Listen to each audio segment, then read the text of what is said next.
పూర్వం ఒకప్పుడు నారద మహాముని శ్రీ నారదుడు శ్రీ మహావిష్ణుని ఇదే విధముగా కోరను. శ్రీహరి ఆనకిచ్చిన విషయం జరిగించే శ్రద్ధగా వెళ్ళు అని ఇట్లా చెప్పలేదు. పూర్వం ఒకప్పుడు నారద మహాముని సకల లోకములను తిరుగుతూ భారతదేశంలో భూలోకములకు వచ్చాను.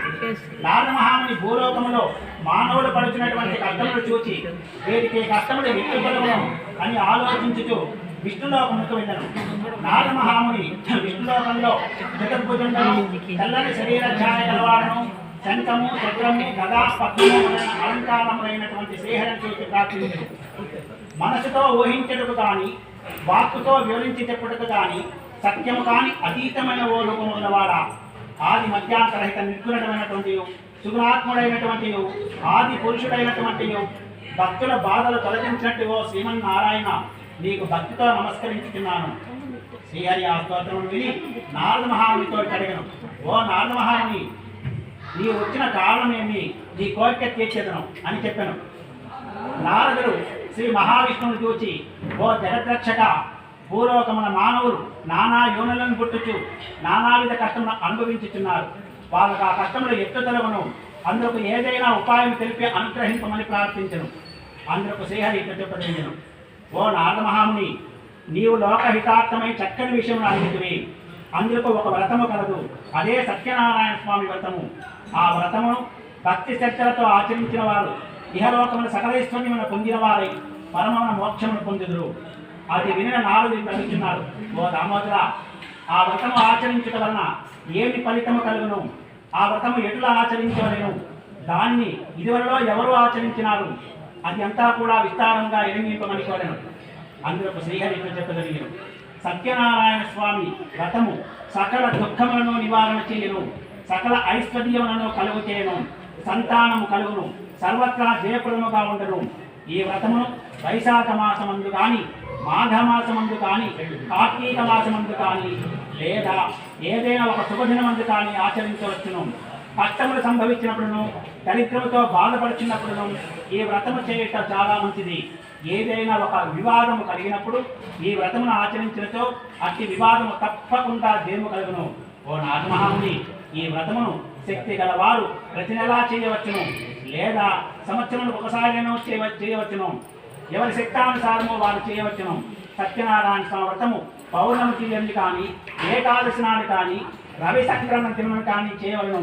సూర్యోదయమునకు పూర్వమే నిద్రలేచి కాలకృత్యము నెరవేర్చుకొని స్నాన సంధ్యానుష్ఠానం యథాప్రకారం నిర్వర్తించుకొని శుచి అయి నిశ్చల భక్తితో, ఓ దేవాదిదేవ సత్యనారాయణ ప్రభు, నీ అనుగ్రహం పొందుటకై భక్తి శ్రద్ధలతో ఈ వ్రతమును ఆచరించుతున్నాను అని తన మనస్సున స్వామిని ధ్యానం చేసుకుని నమస్కారం చేయవలను.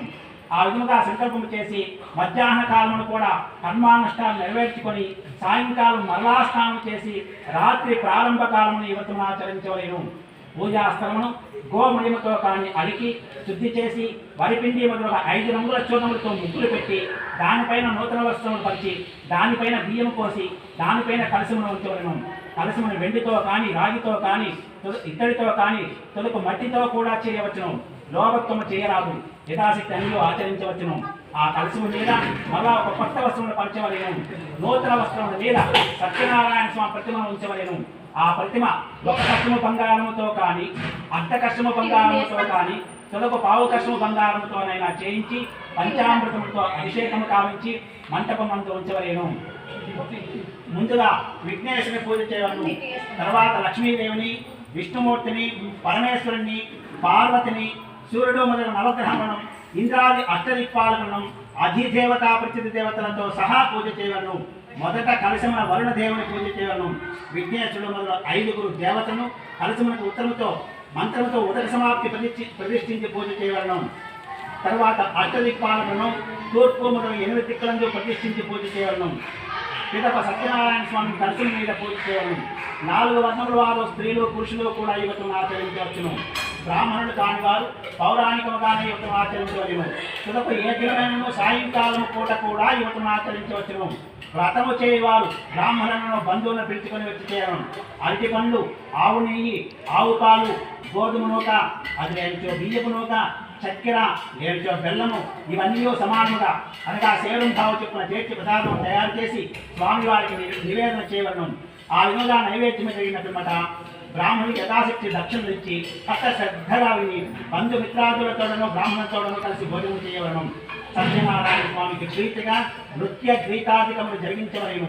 ఇది భూలోకముల కలయమందు ఇష్టకామితార్థము అనబడేటకు మిక్కిలి సులభమైన మార్గం. ఇది ప్రథమోధ్యాయ సమాప్తి. శ్రీ రమాదేవి దత్త సత్యనారాయణ స్వామి దేవతా ప్రథమోధ్యాయ సమాప్తి.